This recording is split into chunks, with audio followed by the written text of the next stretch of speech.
Hello and welcome everyone. This is SharePoint Power Hour. I'm Laura Rogers and this is my team of SharePoint consultants at Rackspace Hosting. SharePoint Power Hour is a show that we do every Wednesday at 11 Central live, and we talk about all kinds of SharePoint and Office 365 topics. The topic this week is going to be eDiscovery. So basically in Power Hour, the idea is that we're not going to go into programming and we're not going to go into anything sort of hardcore server admin, but there are a million other topics that aren't those two things that we cover. This is like our 104th episode. We have a lot that you can go dig through in our YouTube channel. The way Power Hour works is, it streams live, so the cool thing about that is that you guys can ask questions and give us feedback as we go, which that's what makes it fun. That's why we do it live. So the way that works is there's the little Q&A panel in the Google Hangout. If you are watching this on YouTube, you can go into you can click on the little yellow link on the YouTube video, which will take you to the Google Hangout. And then when you're there, there's a little icon of some little squares at the top right, and that lets you flip between apps. And one of the apps is the Showcase, where we share links with you. It looks like a little price tag, a little yellow price tag. And another button is the Q&A, and so the Q&A is where you can ask us questions as we go. So I'm going to go ahead and let everybody introduce themselves, and then I'll just go ahead with I actually did some slides this morning. I'll let everyone introduce themselves. So Corey, then Kevin, then Ryan, then Tanya. Hi, I'm Corey. I'm a Rackspace developer, I guess. Do workflows out of the box, forms, InfoPath, pages, all that fun stuff. And happy Veterans Day to any of you who might be a veteran.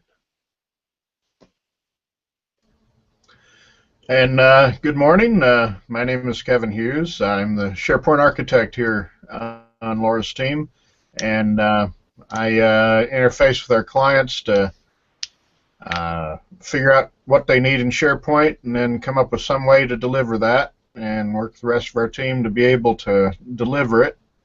I also want to wish all our veterans out there happy Veterans Day. Go get yourself some free lunch somewhere. Hi everybody, I'm Ryan Keller.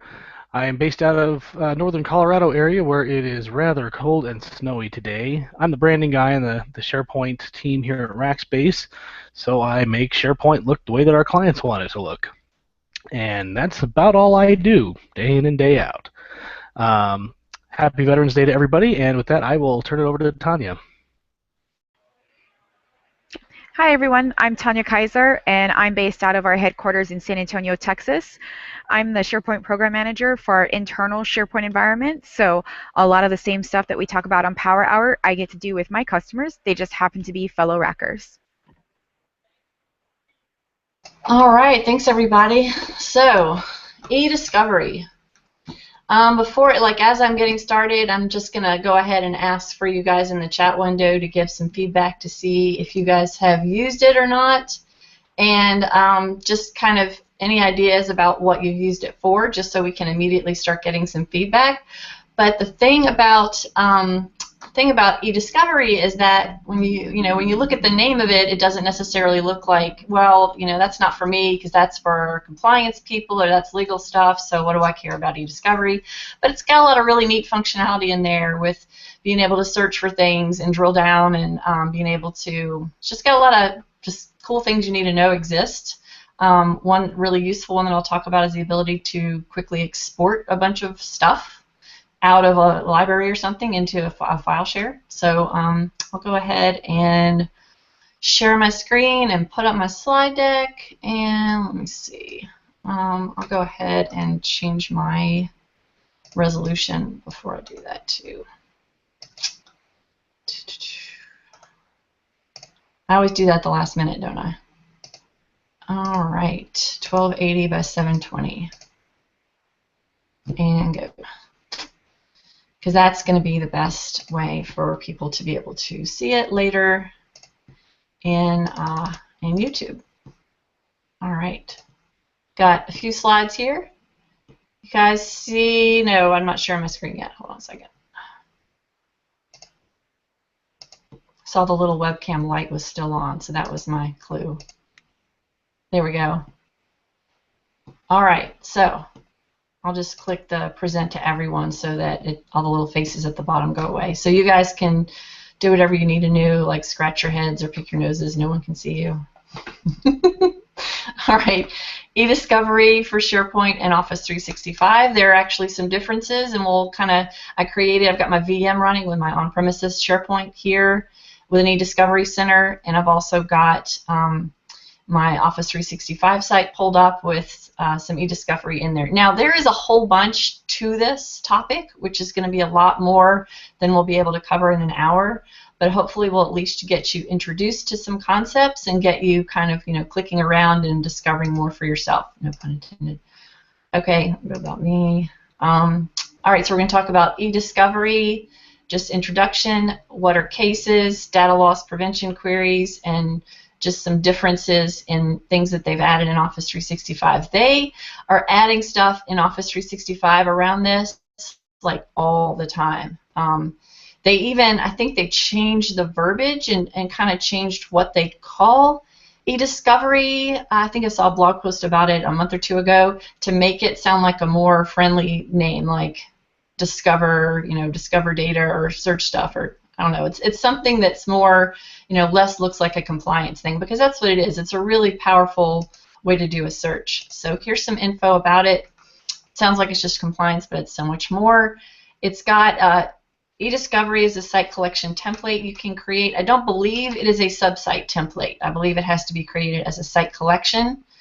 And it's got certain features enabled that I'll go over with you. Each case, so you're going to go into your compliance site and you're going to create cases. Each case is actually a sub-site. It uses a sub-site template called eDiscovery case that exists in this eDiscovery site collection template.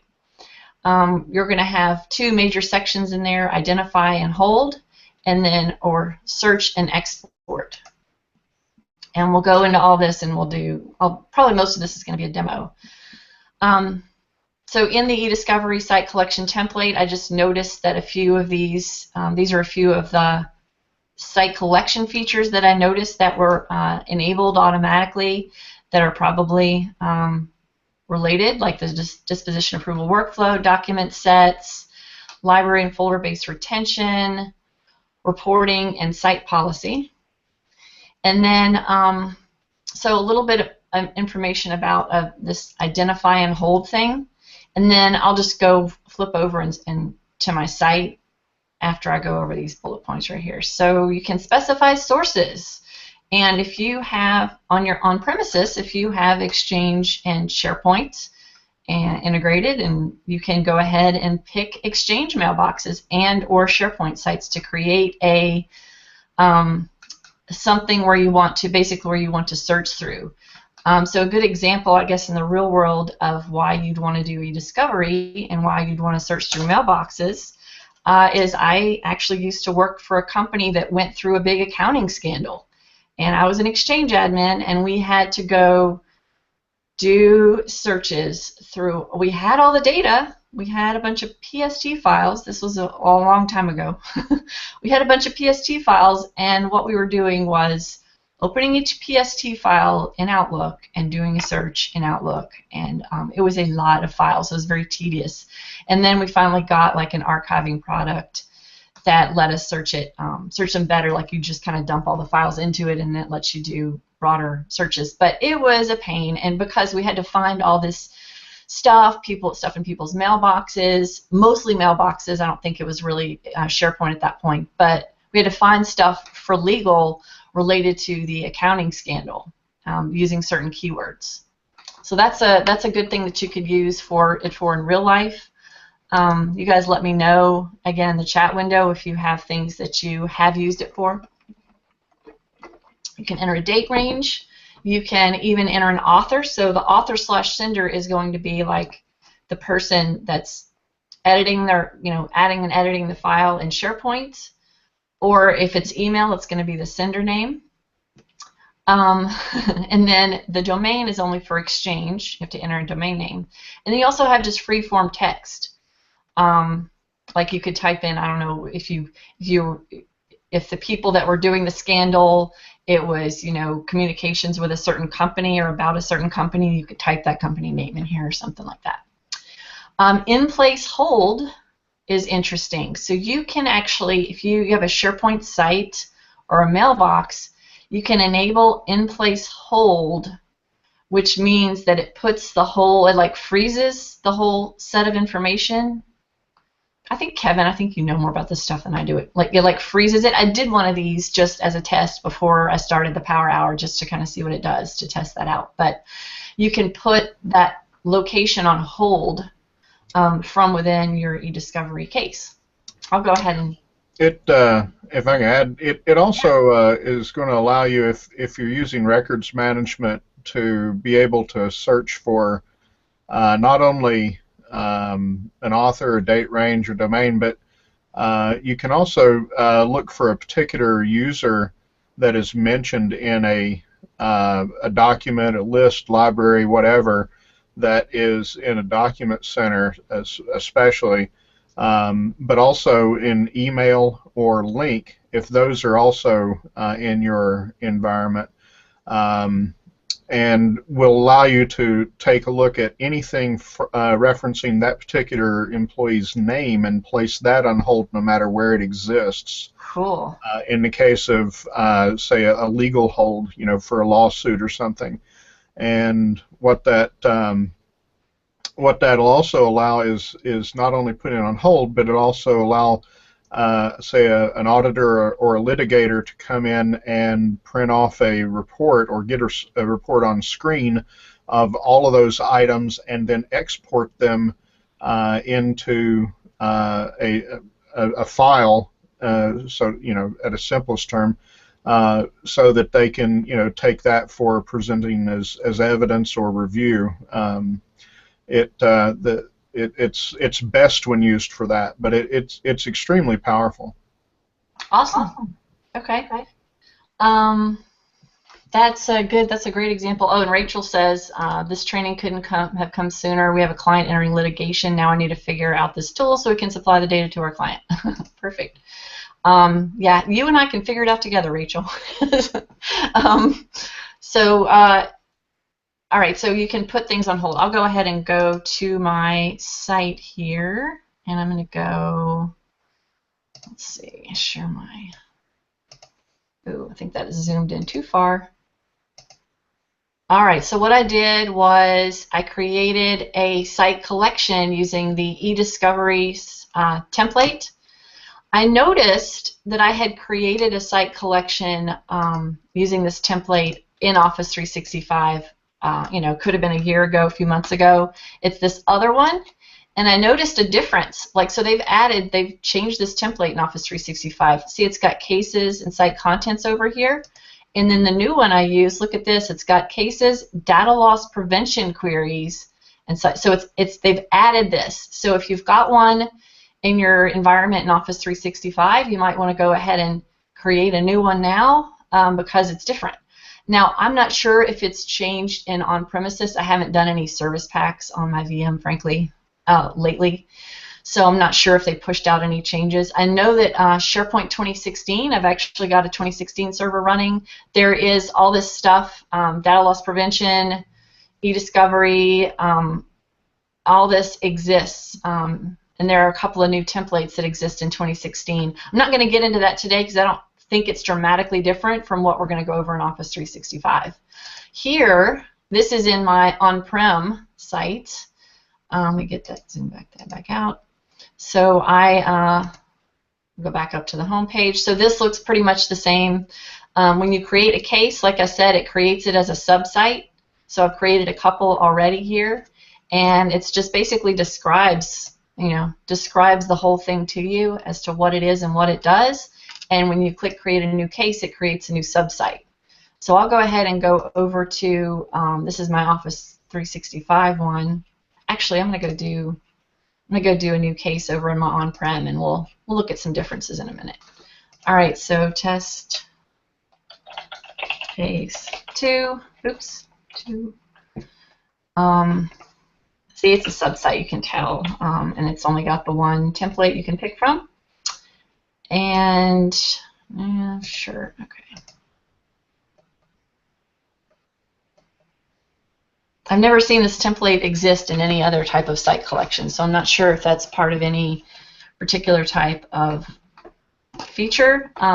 Kevin, do you know, to be able to put things on hold, I noticed that there is a site collection feature for putting things on hold. Does that feature have to be enabled in the locations where you want to, when you're doing a new case and when you want to put things on hold from here? Do you know off the top of your head? As I remember, that is if you're wanting to do the operation within that site collection. Oh, okay, so you don't have to, okay, yeah, because it just gives you like a user interface to do it from within the site collection. Okay, that makes sense.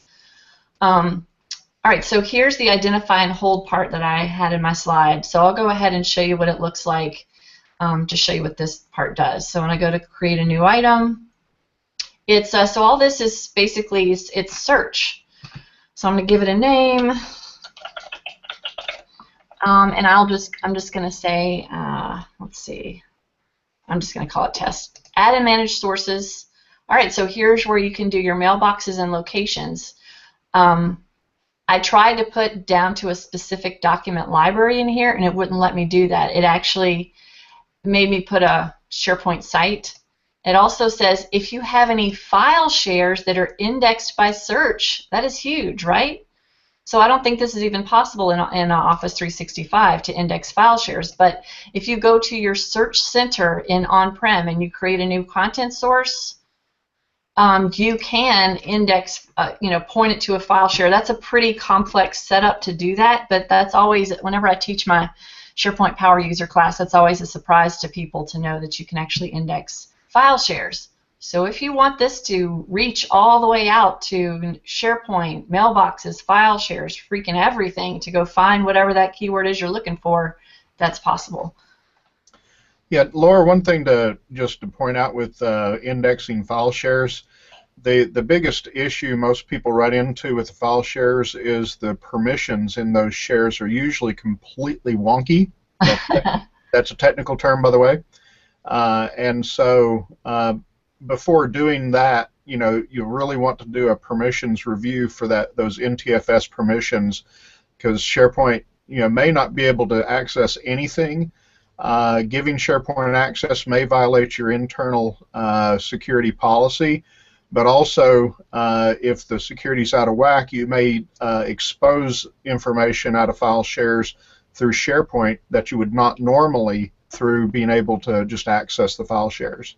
So if I have NTFS permissions to a file and a file share, is that going to be like automatically security trimmed like SharePoint searches, or do I have to have like maybe Kerberos enabled on the domain level?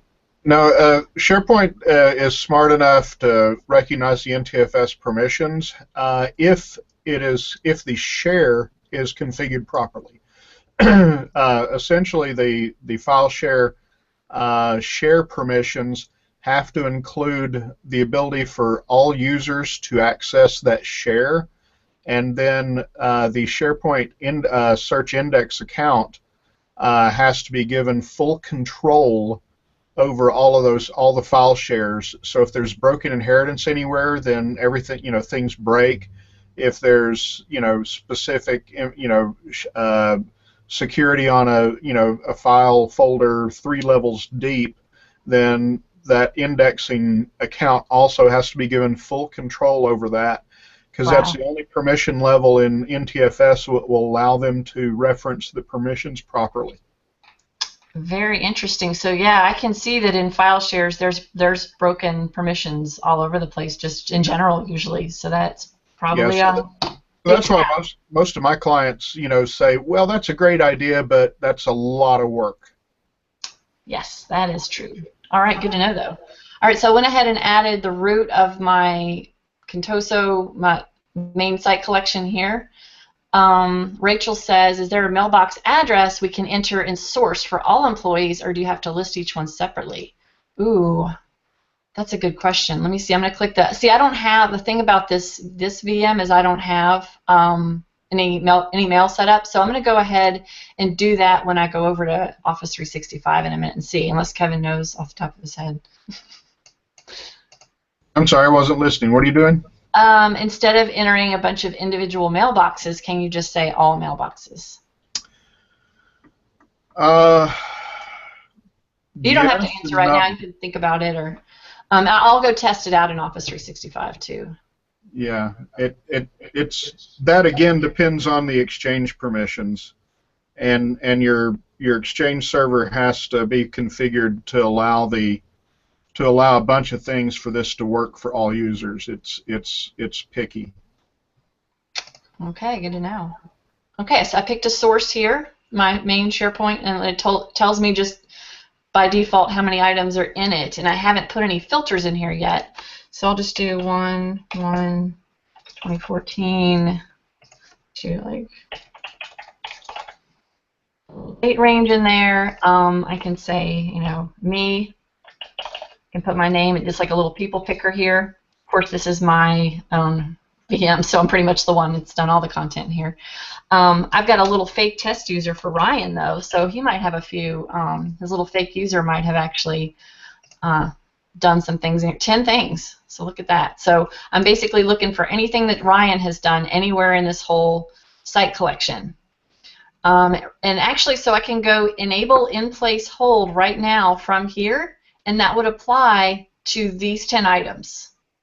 So everything that Ryan has done, it's going to put them on hold. So let's see what the results look like. So I have to go, by default, it puts you on the Exchange tab. I go to SharePoint, and this tells me, so this, I know this SharePoint weird error thing, that is a conversation in a community site. I have no idea what these little, oh, those are just like display forms for some items he filled out. And this one's a document. So yeah, these are all like, these are tasks, it looks like. Yeah. I can tell by, as I hover over them, looking at the hyperlink down there.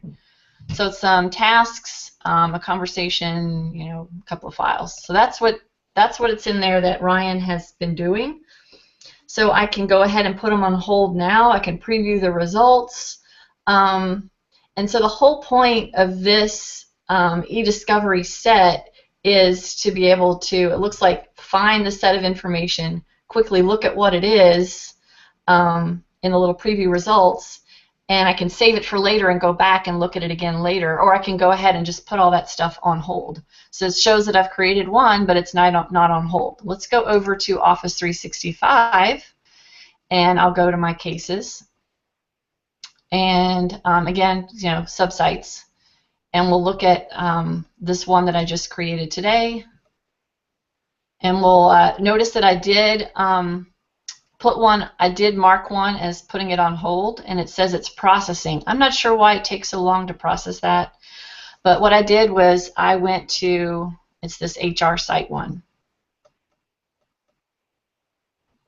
I'm not sure how long it takes to put things on hold. Maybe it takes a little while. I've got 27 things in this HR site. I can go preview the results. I don't know why. See, this one actually is not showing me anything, even though it's showing me that it's got 27 items.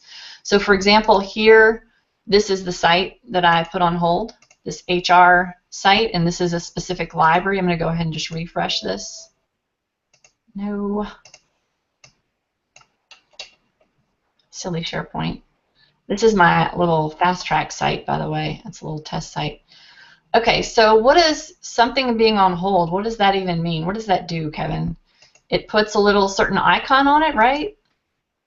View properties, compliance details. Let's see. Being on hold means that it can no longer be modified by anyone, including the site collection administrators or farm administrators. Okay. Or auditors, and even full control doesn't give you the ability to modify it. It doesn't mean it can't be read. It just means that there's, unless you put in some sort of exemption for, a particular person, to be able to do something with it, Okay. It is on hold, and it will be on hold until and it'll be in that form. I mean, that's the whole point of it. And I believe it's going to actually have a little lock icon on it, right? We had this happen once, Corey, remember? We said, why do these files have little locks on them? Someone had actually put things on hold and didn't even realize that they were doing it in some site, in some library, and had a little lock. So I guess this takes a while. It's controlled by a timer job, like most other things in SharePoint. So I don't know how often that runs, but I know in an on-premise site you could go and run that timer job manually if it wasn't running fast enough. But in Office 365, you just I don't know what interval it is. We'll see if we have time to do that if this doesn't. And we can also go look at the little manual way that you can go in and enable the on-hold thing in a site. I'm going to go into some of the query stuff too, so we'll see if we have time to get back to but we could probably do a whole entire power hour on just the on-hold, putting stuff in hold and just compliance, right? I mean, there's a whole... That timer job runs hourly. Hourly, okay, well, we'll see. And that's on Office 365, do you know? SharePoint 2013. Oh, okay. I think it's just in general. Oh, okay. All right, so let me go back to my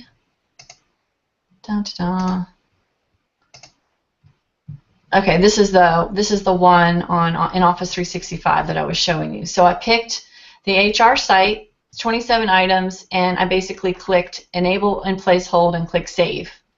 And it's processing. It's going through and putting all those things on hold, and it's going to put those little locks on them. I'll go ahead and do that on my on-prem one for the Ryan one that I was just creating. So I'm going to put all Ryan stuff on hold. Ryan stuff. And maybe that one will go faster. And we'll see. It'll be interesting to see what that looks like for documents versus list items too. So that one says processing. So maybe maybe in a few minutes I can go ahead and manually run that timer job if it hasn't run after I get through search and export. All right, so search and export. I've got some slides on this. All right, so we went over eDiscovery sets, in place hold. There's a preview results button. Search and export is awesome. So you can just use this to do a detailed search for things that just looks a little bit different than the Search Center. If you just want to go find some stuff and have a nice, neat list of it, or go find some stuff and quickly export it out. I know that a lot of the times people want to save their SharePoint site off to a file share, right? We had someone asking just the other day, how can I save my SharePoint site to a DVD? Well, it depends on what you're doing in your site. If what you're doing in your site is all just a bunch of documents and document libraries, this is an option you have, is just to go into here, do a query for those documents and hit the export button, and it puts them off to a file share or burn to a DVD or whatever. That's not really going to be the same experience for list items though. So we'll have to see what that does. Search and export. Queries, you can do it just like the other one, date range, author, sender, or free-form text. And you have sources, where you can pick SharePoint and or Exchange.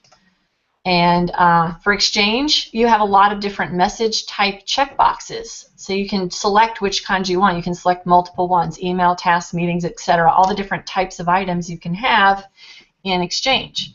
And it has a little button to do other properties. Do you have anything custom? SharePoint, it's got a little drop-down box that's got some default properties you can pick from, like common ones like author, content class, content type, title, or web template, but you can just use other properties. You don't have to use just those. Those are just sort of, the common ones. The export button, once you get all of your content and your list of content that you want to search and export, you click the export button and you can create a file name.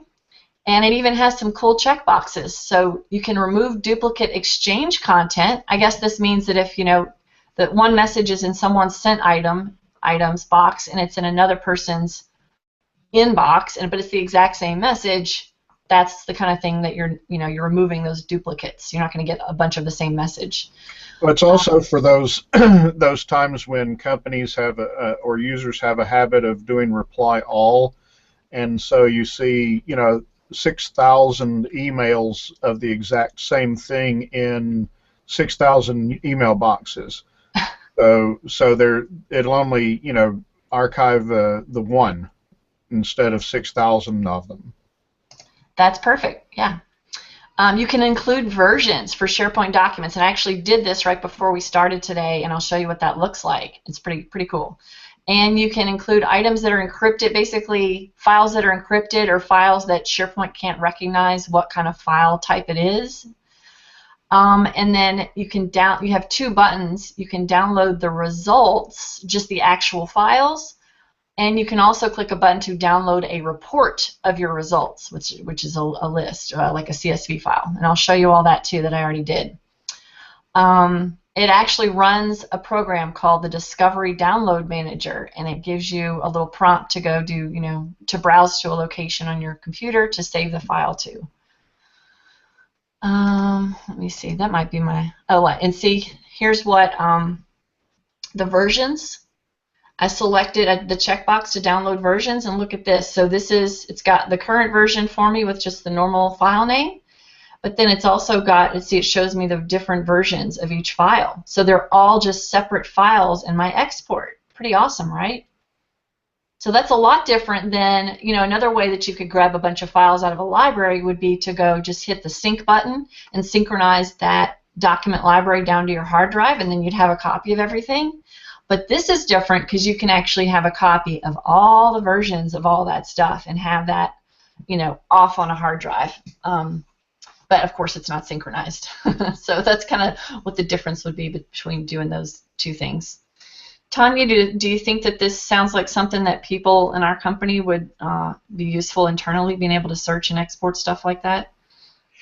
I think just the search and export would be helpful. I know probably our legal department would be interested to know about all the discovery options within SharePoint. Yeah. But the search and export, I think, would help some folks. Shh, don't tell them. No, I'm kidding. All right, cool. So data loss prevention case has predefined templates for items such as like personally identifiable information. And this is my last slide, but I'll go ahead and just go into some more demos. Alrighty, so here is my on-prem. So I'm gonna go refresh this and see if it. So that one's still processing. I might actually go run. So that was a timer job. Let me see. Do you know what the timer job is called?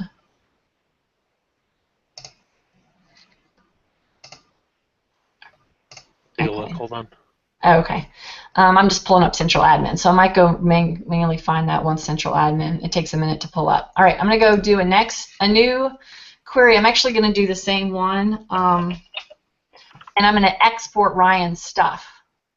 So I'll go ahead and do Ryan, and I'm not even going to do a date range. I'm just going to go, find all Ryan's stuff. It's just called eDiscovery in-place hold processing. Yeah. Oh, okay. Good to know.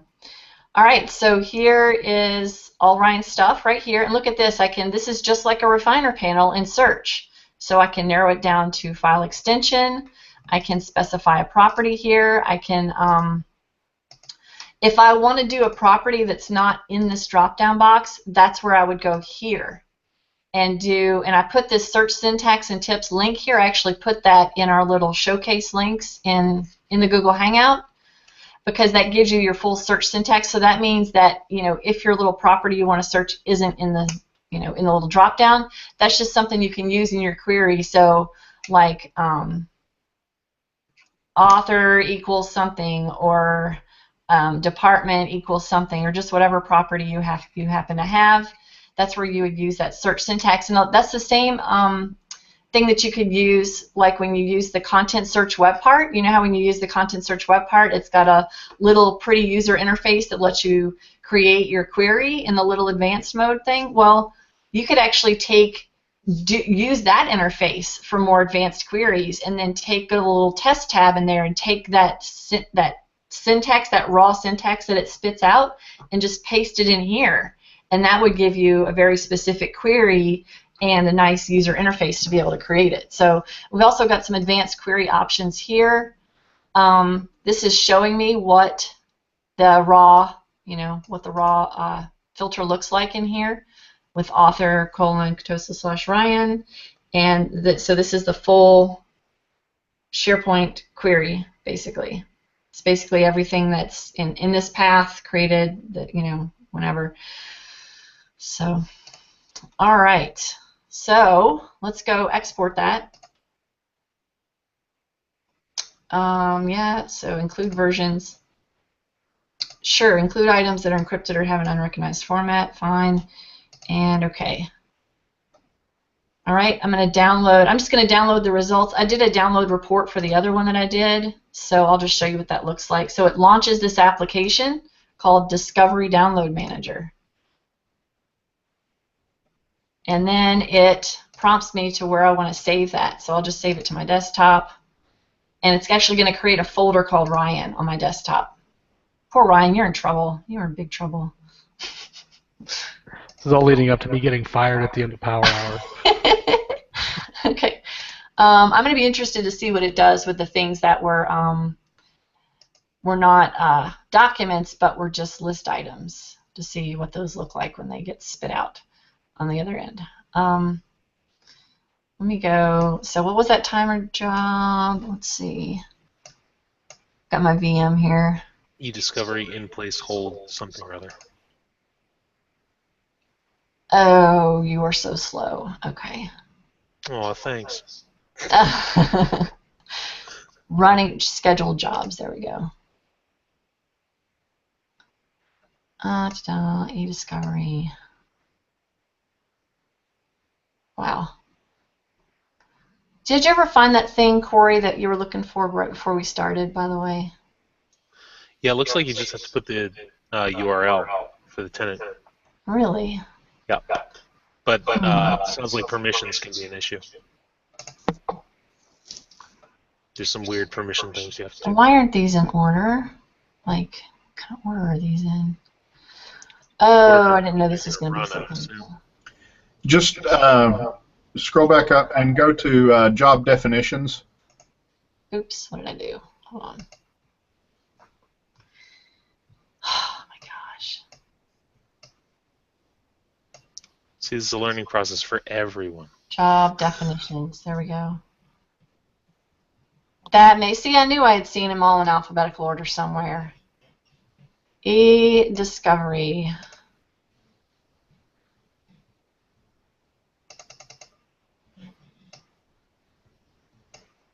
That. Yep. And then run now. Okay. Cool. All right, so now that's going to run, and we're going to be able to see what that looks like. Okay. I don't know what button I just clicked in my It may take it a little bit to complete, so you can then look at the running jobs. Oh, okay. I'm not going to do that. I'm going to actually move on to some of this other, like the other thing that I had exported. So I had exported my, I did a search for a content type of company policies. So let me go over to that one, and I did that one in my Office 365 one. So I'll go ahead and go to my eDiscovery sets. I think it was, which one was it? It would help if I would name things with things more descriptive than test. Policy, there we go. So that was actually eDiscovery set. I actually wanted to see my export, sorry. Policies, there we go. And this is different stuff in the when I'm in an eDiscovery case, the options down here on the left are different than when I'm at the top level too. All right, so what was my query? Let's go look at my query. I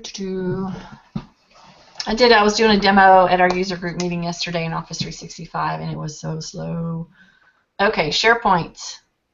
content type is Contoso policies. So I just went like this, did content type, and just typed Contoso policies and clicked add property, and then that's what it gave me. And then I'll do a search like that and see it shows me it's 12 items. And so it shows me what 12 items, and it's kind of cool, like just like search results where you can hover over them and see a little bit more information about them. And you can do more, of course. They're all DOCXs, but you can narrow them down a little bit more if you wanted to. And then, so that is what I exported. So I did the export of the policies, and I did the export of the report about the policies. So let's see, team site, so policies. So this is what it gave me. So I just said to export it to my desktop. It automatically created a folder with the name of whatever my export was called. And then it created reports right here, export summary, and then reports is going to be, this is what my results, my list of results of files that it exported. So it just looks like a list of files and kind of where they all came from. They're pretty much all in the same library. It's just got all kind of basic information that you would see in a document library. It's telling me, you know, their source. Of course, if you're looking for everything written by a certain person everywhere in SharePoint, you're going to have it's going to be really useful having all the, you know, the names of all the sources and all the URLs to be able to see where that stuff is. And then, you know, of course, you have some error stuff that it exports, but team site, so it's going to create a folder for every SharePoint site. Right? So my SharePoint site is called Team Site, and then I drill down in here, and policies is my library, and then there are all my separate versions of every single one of those 12 files. Golf clap, anyone? Pretty cool. Anybody think that that's going to be useful? All right, I think that's pretty awesome, especially the ability to export all the versions, because people want to do that all the time, right? Let's go see what that on hold thing did to poor Ryan's files. All right, let me see. I'm going to go back to my on-prem. Sorry to confuse y'all with all my on-prem versus Office 365 stuff. I would never normally do that in a presentation, like flip back and forth like that, but it's usually really confusing. Okay, I went to my on-prem, and I did not that one. What the queries? No, hold on. God. Test case. Queries. What did I do with the Ryan thing? Oh my goodness, this is driving me nuts. eDiscovery Center. Maybe I can search for it. No, I'm not going to search for it. Cases. Test case 2. There we go. It wasn't listed in the nav with all the other ones. Awesome. Okay, so it says 1 on hold. So I can click on that and I can see that this is on hold. And let's go see kind of what, oh, it's got a few errors in here.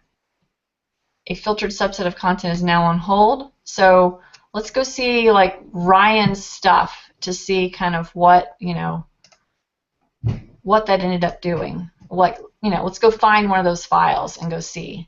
Okay, travel expenses policy, and that's going to be here. I'll go copy that location. I'll go to a new tab here and go see what that file, I'm not going to go straight to the file, but I'm just going to go to this library and see what that file looks like. Travel expenses. Travel expenses policy, let's go view properties. Okay, it was created by Ryan Keller. And how do I know it's on hold? Let's go see the compliance details. Ooh, it says not on hold. What the? Let me try one more. I'm not sure how much into the weeds I want to go into this. Okay. And would that not on hold be because the timer job hasn't ran yet? Well, that's the one that I manually kicked off, and it says that it's on hold. Let me see. I can go see maybe if the timer job didn't finish running. Look at that. What did I do here? Okay. Maximize that. Look at my job definitions. And it's going to be how long could it possibly take? I mean, really, this is my VM.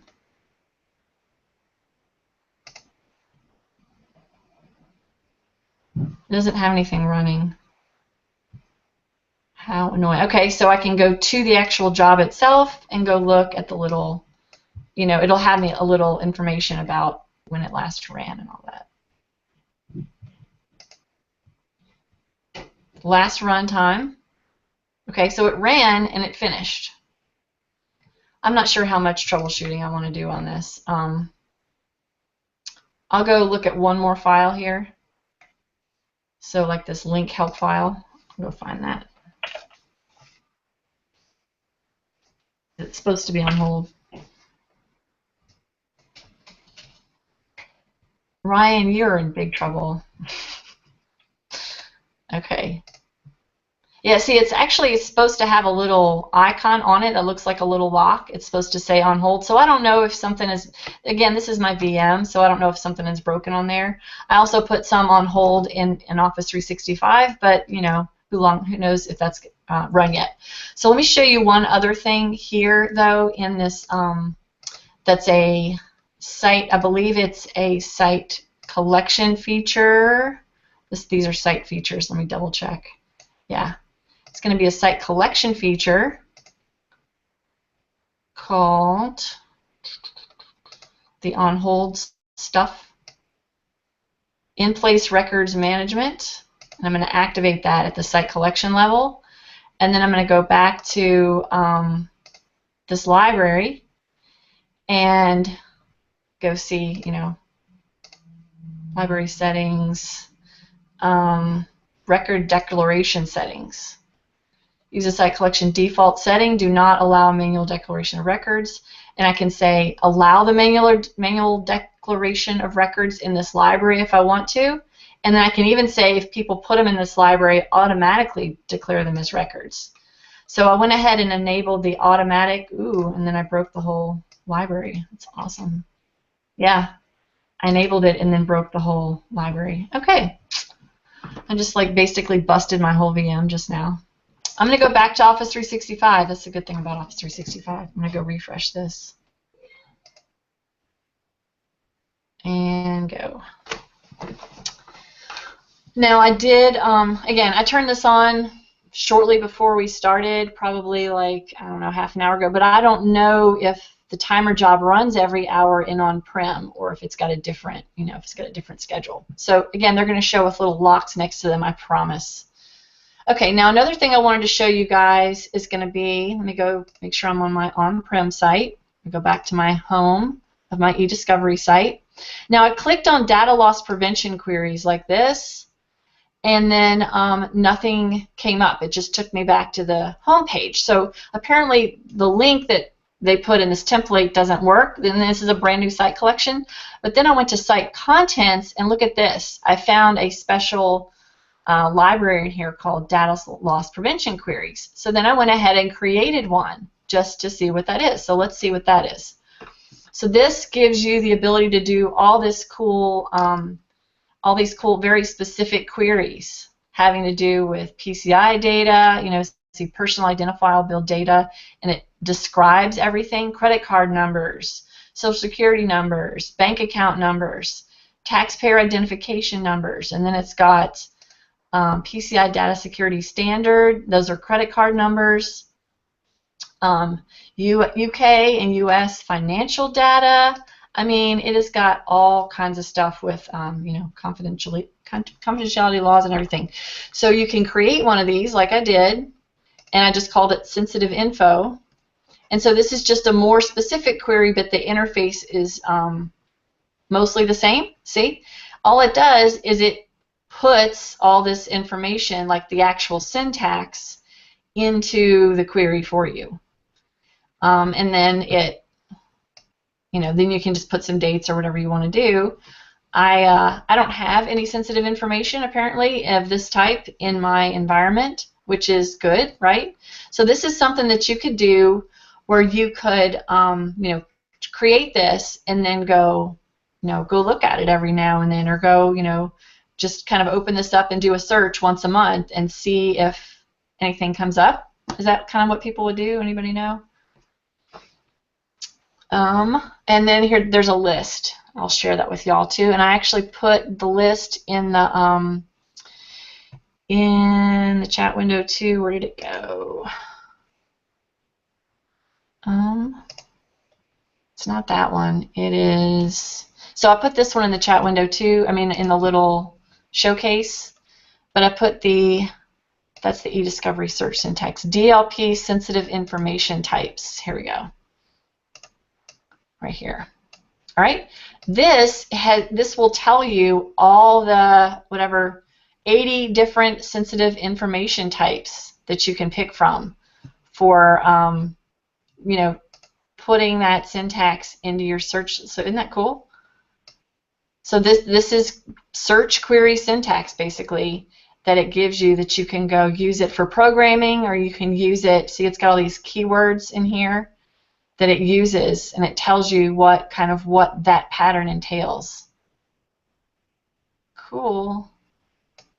So function New York driver's license number finds content that matches the pattern. So you'd have, this one's got state names because apparently state names all have different patterns.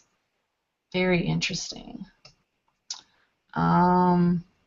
U.S. driver's license, U.S. bank account. I'm pretty sure those are not different per state. Those are all going to be the same. So your it's going to match this. Now I haven't fully tested that to like go put this right here in a search, in a SharePoint search, but that's what it's telling you the syntax is. So it's got all this stuff built into it to be able to just let you quickly be able to do this without having to create regex expressions, for every single thing that you can think of. It's just built in. Pretty cool. Let's see what else. I know there's a lot to it. Let me go to Office 365 and go to some more of this new DLP stuff that they've created. There's also a new document deletion. It's called a Compliance Policy Center in Office 365, and this is also in SharePoint 2016. This template exists. The Document Deletion Policy Center. So this is really interesting. Todd and I touched a little bit on this in our OneDrive for Business all-day presentation we did at Ignite, because once people start using OneDrive, they want to be able to go have a little control, or be able to go see, be careful about what people are putting in it. So you can go in and create new policies. So I'll just click on Deletion Policy, and I'll show you what those are. Yeah, someday. And in the meantime, let's see if these things ever got marked as records. And no, all right. Okay, back to, all right, deletion policies. Okay, so let's go look at the samples that it gives you for your deletion policies. Sample document policy. This policy template creates a ready-made set of rules. You can use this as is or customize it by changing the rules. When ready, then you assign this policy to site collection templates or to individual site collections. So this has got a pre-made policy, but then the next step is going to go actually to this policy assignments thing. So you create the policies first. So the rules here are anything that has been modified more than 5 years ago. You can just say, maybe that's the default rule, or you can pick a different one to be the default rule, like 3 years or 1 year, or you can create a new rule, and you're just defining a date here, and saying what you want to happen to it, delete or to recycle bin or permanently delete. So that's what so you create a document policy to say what it's going to do with documents, and then you go to this the policy assignments for site collections, and you actually go assign that policy. And so you go pick a site collection. I'm going to say, let's see,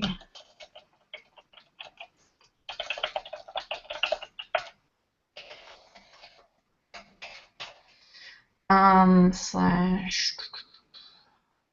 Let's do the main one. Whatever. No site collections have been selected. There we go. Ooh, so here are all my site collections. So I'll just choose that one. Whatever. So I didn't have to type it. All I had to do was select, was let it show me the list of them. Then I can say mark policy as mandatory, manage assigned policies. So I pick the site collection, then I go manage what the assigned policies are going to be.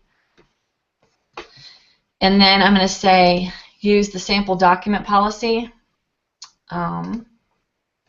Yes, default policy, and then make it mandatory, and then that will be applied to everything in that site collection. That means everything that's older than 5 years, it's going to delete it. Pretty cool, right? Right, Tanya? Yeah. So I could go mark it as mandatory, and then let's go look at what that other one was for the My Sites, because that could be really cool. So I'll go see what the My Site one does. A user's individual site collection that hosts a document library of the individual user's My Site. Let's see what that looks like. It doesn't really say what it's doing. It just says it's got a ready-made set of rules. That's weird. And this may be kind of similar to on-prem where they have the My Site timer cleanup job. So maybe. For that one, when you do your Active Directory sync, anyone who's been removed from Active Directory, their My Site gets put into a quarantine for 14 days, and their manager gets assigned permissions so they can go review documents, and then on that 14th day, it's removed automatically. Okay. So I don't know if it exactly matches up with 365, maybe, but you would think that would have already been, maybe, I don't know. I'm not sure. Now, this policy is very much like the default site one that you used, in that it just, instead of having choices, it just has a single one that it basically anything over a year old gets sent into the gets deleted. It's not for deleting the My Site itself, it's for My Site content. Ooh, okay, look at this. Assign to OneDrive for Business template. So you choose a template that you want to assign the policy to, and then, this template already has policies assigned to it. So that's what it was. So you can pick OneDrive for Business site. So again, like Kevin said, I'm not sure if it's the same thing, but yeah, I was just kind of clicking on the new template to see what it allows you to do. But I can apply one of these policies to everything that is created from a certain template. So maybe all project sites are supposed to have a lifespan or something like that. So then I can say, apply this as the default policy, this sample document policy, and make sure that those get cleaned up or something. Now, one thing to note about this is, while very powerful from an administrative point of view, from a business point of view, it rarely fits the business need. Most of my clients that want to archive it, right? Well, most of my clients that have wanted this, that actually do have a retention policy that they actually follow. Okay, there are not very many of those that are in both categories, but most of them, a more appropriate solution for their business need is to have information management policies that fire off a workflow that actually sends documents that are X old through a review process that then allows for the deletion if it's no longer relevant, or archiving into a record center, perhaps. Yeah, that makes sense. Yeah, usually people don't want things to just disappear, right? Yeah, businesses are worse than hoarders. They want to keep everything, but it's not from a legal standpoint a good idea. Anything that any document created should be have some sort of retention policy that it falls into, and should be deleted according to that policy. Because the current way the litigation rules are is, if something is subpoenaed, say all those documents for Ryan, or Ryan's in trouble, and we subpoena everything that Ryan ever did. If it exists, it is therefore legally subpoenaable. If, however, it was deleted on a specific retention policy and you can produce a certificate of deletion, then it is no longer eligible or no longer liable for submission as evidence. Wow, that's pretty detailed. Thanks, Kevin. Sounds like you had to deal with a lot of this stuff. That's what we're actually, Tanya and I have been talking about the best way to deal with some of this stuff, because people, when we talk to people about their SharePoint data, they pretty much never want to just get rid of it. They want to put it in a file share, or they want to just, like I said, someone asked me the other day, how do you save it to a DVD? How do I save my SharePoint site to a DVD? Well, another thing to note is that I don't know if you've covered it, but you can also take an entire site and place it on hold through eDiscovery, and then export that entire site in a set of documents. So even if it's lists or pages or tasks, calendar entries, and so forth, those can also be exported through this process. The lists get exported as CSV files. The pages get exported as MIME HTML files, which includes all the markup and styling. Oh, okay. And Exchange objects like tasks and calendars, contacts, emails, attachments, those get exported as PST files. Oh, okay.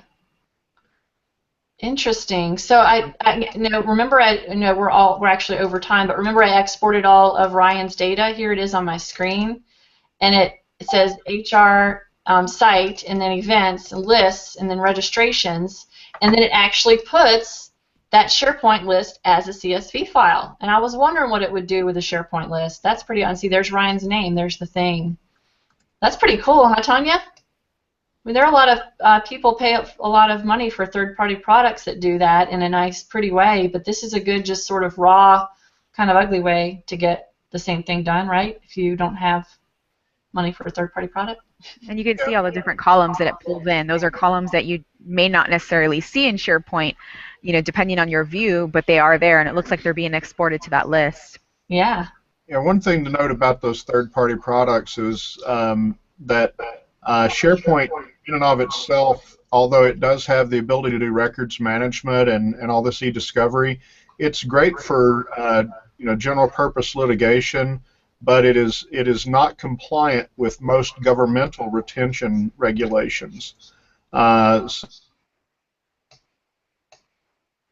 the government DoD 5105 or some U.S. code regulations or some of the newer IRS codes.